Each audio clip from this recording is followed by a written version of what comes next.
നമസ്കാരം. വനമാലിയിലേക്ക് ഏവർക്കും സ്വാഗതം.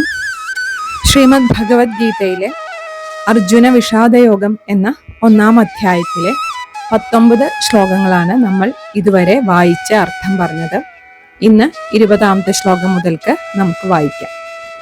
ഇവിടെ 20-ാമത്തെ ശ്ലോകത്തിന്റെ കൂടെ 21-ാമത്തെ ശ്ലോകത്തിന്റെ പകുതി കൂടി ചേർന്നാലേ അർത്ഥം പറയാൻ പറ്റുള്ളൂ. അതുകൊണ്ട് ആ 2 ശ്ലോകങ്ങളും ഞാൻ ഒപ്പം വായിക്കാം.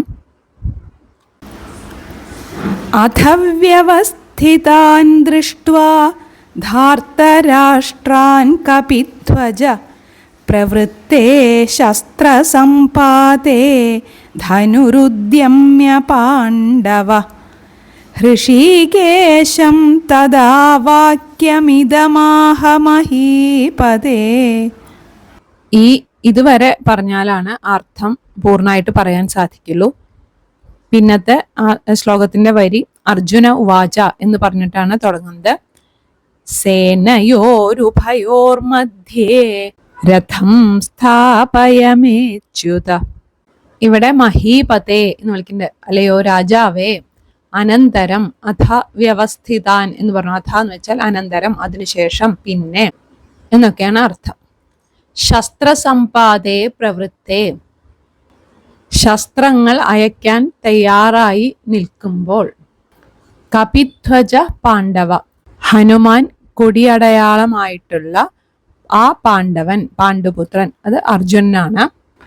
വ്യവസ്ഥിതാൻ ധാർത്തരാഷ്ട്രാൻ, അവിടെ യുദ്ധം ചെയ്യാനായി നിൽക്കുന്ന ധൃതരാഷ്ട്രപുത്രരെ ദൃഷ്ട്വാ, കണ്ടിട്ട്, ധനു ഉദ്യമ്യ, ധനുസ് വില്ല് എടുത്തിട്ട്, ഹൃഷീകേശം, ഹൃഷീകേശനോട്, കൃഷ്ണനോട്, ഇദം വാക്യം തഥാ ആഹ, ഈ വാക്കിനെ അപ്പോൾ പറഞ്ഞു. ഇവിടെ സഞ്ജയൻ പറയുന്നതായിട്ടാണല്ലോ നമ്മൾ ഇതുവരെ പറയുന്നത്. അപ്പോൾ സഞ്ജയൻ ധൃതരാഷ്ട്ര രാജാവിനെ സംബോധന ചെയ്യാണ്. അല്ലയോ രാജാവേ. ശംഖൂതി എന്നൊക്കെ പറഞ്ഞുവല്ലോ. അതിനുശേഷം, അതാണ് അനന്തരം, കൗരവ സൈന്യം ശക്തമായി എല്ലാ തയ്യാറെടുപ്പോടും കൂടി മുന്നോട്ട് കുതിക്കാൻ ആരംഭിക്കുകയാണ്. അപ്പോൾ തനിക്കും അസ്ത്രപ്രയോഗത്തിന് സമയമായി എന്ന് അർജുനന് മനസ്സിലായി. അപ്പോൾ അർജുനനും തൻ്റെ ധനുസ്സെടുത്ത് ഉയർത്തിപ്പിടിച്ച് ശ്രീകൃഷ്ണനോട് ഇങ്ങനെ പറഞ്ഞു. ഇവിടെ അർജുനന്റെ കൊടിയടയാളം ഹനുമത് രൂപമാണ് എന്നത് എടുത്തു പറയുന്നുണ്ട്. പണ്ട് രാമരാവണ യുദ്ധത്തില് രാമന്റെ ഏറ്റവും വലിയ സഹായിയായിരുന്നു ഹനുമാൻ. ആ ഹനുമാൻ ഇവിടെ കുരുക്ഷേത്ര യുദ്ധത്തിൽ അർജുനനെ സഹായിക്കാനാണോ എന്ന് തോന്നുമാറ് അർജുനന്റെ രഥത്തിലെ കൊടിയടയാളമായി വിരാജിക്കുന്നുണ്ടായിരുന്നു. ഇതിപ്പോ 21-ാമത്തെ ശ്ലോകത്തിന്റെ പകുതി വരെ ചേർത്തിട്ടാണ് അർത്ഥം പറഞ്ഞത്. ഇനി 21-ാം ശ്ലോകത്തിന്റെ അടുത്ത പകുതി, അവിടെ അർജുന ഉവാച, അർജുനൻ പറഞ്ഞു. സേനയോരുഭയോർമധ്യേ രഥം സ്ഥാപയമേച്യുത. അല്ലയോ അച്യുത, ച്യുതിയില്ലാത്തവനെ, നാശമില്ലാത്തവനെ. അച്യുത എന്ന് വെച്ചാൽ അതാണ് അർത്ഥം. ഉഭയോ സേനയോ മധ്യേ മേ രഥം സ്ഥാപയ. ഇരു സേനകൾക്കും മധ്യത്തിലായി എൻ്റെ രഥം കൊണ്ടു നിർത്തിയാലും എന്ന് അർജുനൻ കൃഷ്ണനോട് പറയുകയാണ്. ഇനി അടുത്ത ശ്ലോകം കൂടി ചേർത്താലേ ഈ അർത്ഥം പൂർണ്ണമാവുള്ളൂ. യാവദേതാൻ നിരീക്ഷേഹം യോദ്ധുകാമാനവസ്ഥിതാൻ കൈർമയാ സഹയോദ്ധവ്യം അസ്മിൻ രണസമുദ്യമേ. അർജുന ഉവാച എന്ന് പറഞ്ഞ് ആദ്യമുതൽ അർത്ഥം പറയാണ്. അർജുനൻ പറഞ്ഞു. എന്താണ് പറഞ്ഞത് വെച്ചാൽ, അല്ലയോ അച്യുത, അസ്മിൻ രണസമുദ്യമേ, ഈ യുദ്ധാരംഭത്തിൽ, മയാ കൈസഹയോദ്ധവ്യം, ഞാൻ ആരോടൊക്കെ കൂടെയാണ് യുദ്ധം ചെയ്യേണ്ടത് അവരെയും, യോദ്ധുകാമാൻ അവസ്ഥിതാൻ ഏതാൻ, ഇപ്പോൾ യുദ്ധം ചെയ്യാൻ ആഗ്രഹിച്ച് ഇവിടെ നിൽക്കുന്നവരെയും, അഹം യാവത് നിരീക്ഷേ ഉഭയോ സേനയോ മധ്യേ മേ രഥം സ്ഥാപയ. അഹം എന്ന് വെച്ചാൽ ഞാൻ, നോക്കിക്കാണുന്നതുവരെ ഈ രണ്ട് സേനകളുടെയും മധ്യത്തിലായി എൻ്റെ രഥത്തെ നിർത്തിയാലും.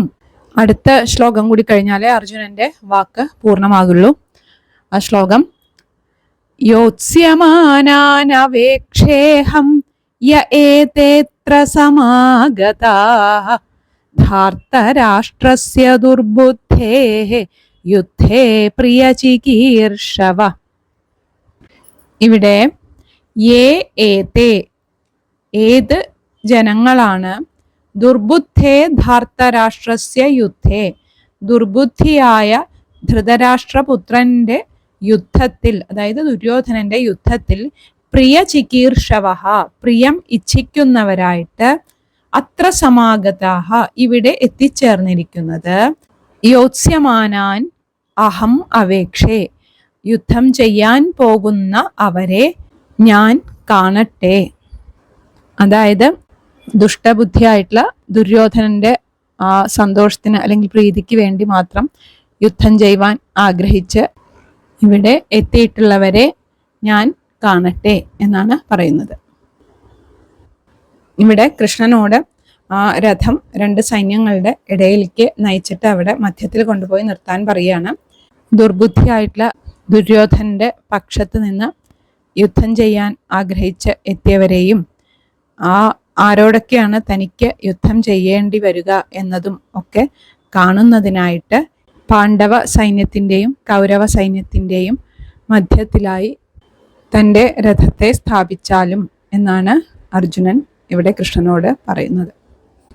അടുത്ത ശ്ലോകം: സഞ്ജയ ഉവാച ഏവമുക്തോ ഹൃഷീകേശോ ഗുഡാകേശേന ഭാരത സേനയോരുഭയോർമധ്യേ സ്ഥാപയിത്വാ രഥോത്തമം. സഞ്ജയൻ പറഞ്ഞു, ഭാരത വംശത്തിൽ ജനിച്ചവനെ, അതായത് ധൃതരാഷ്ട്ര രാജാവിനെ സംബോധന ചെയ്താണ്. ഏവം ഗുഡാകേശേന ഉക്ത ഹൃഷീകേശ, ഇങ്ങനെ ഗുഡാകേശനാൽ അർജുനനാൽ ഉക്തഃ പറയപ്പെട്ട ഹൃഷീകേശൻ ശ്രീകൃഷ്ണൻ ഉഭയോ സേനയോ മധ്യേ രണ്ട് സേനകളുടെയും മധ്യത്തിലായി രഥോത്തമം സ്ഥാപയിത്വാ ഉത്തമമായ ആ രഥത്തെ സ്ഥാപിച്ചിട്ട്, അതായത് സഞ്ജയൻ ഇങ്ങനെ പറഞ്ഞു: അല്ലയോ ധൃതരാഷ്ട്ര രാജാവേ, അർജുനൻ ഇങ്ങനെ ഇപ്രകാരം പറഞ്ഞപ്പോൾ ശ്രീകൃഷ്ണ ഭഗവാൻ രണ്ട് സേനകളുടെയും നടുവിലായി ആ തേര് നിർത്തിയിട്ട് എന്ന് പറഞ്ഞ് അടുത്ത ശ്ലോകങ്ങൾ ചൊല്ലിയാലേ പൂർണ്ണാവുള്ളൂ. ഭീഷ്മദ്രോണ പ്രമുഖത സർവേഷാം ച മഹീക്ഷിതാം ഉവാച പാർത്ഥ പശ്യൈതാൻ സമവേതാൻ കുരൂനിതി. ഭീഷ്മദ്രോണ പ്രമുഖത സർവേഷാം മഹീക്ഷിതാം.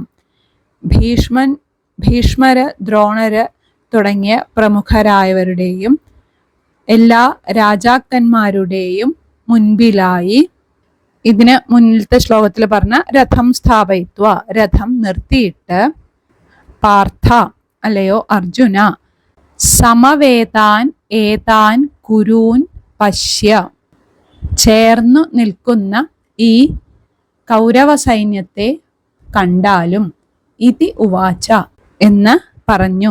ആരാണ് പറഞ്ഞത്? ഭഗവാൻ കൃഷ്ണൻ അർജുനനോട് പറഞ്ഞു. അതായത് സഞ്ജയൻ പറഞ്ഞു, അല്ലയോ ധൃതരാഷ്ട്ര രാജാവേ, അർജുനൻ ഇങ്ങനെ നേരത്തെ പറഞ്ഞല്ലോ മധ്യത്തിൽ കൊണ്ട് നിർത്തുമെന്ന്.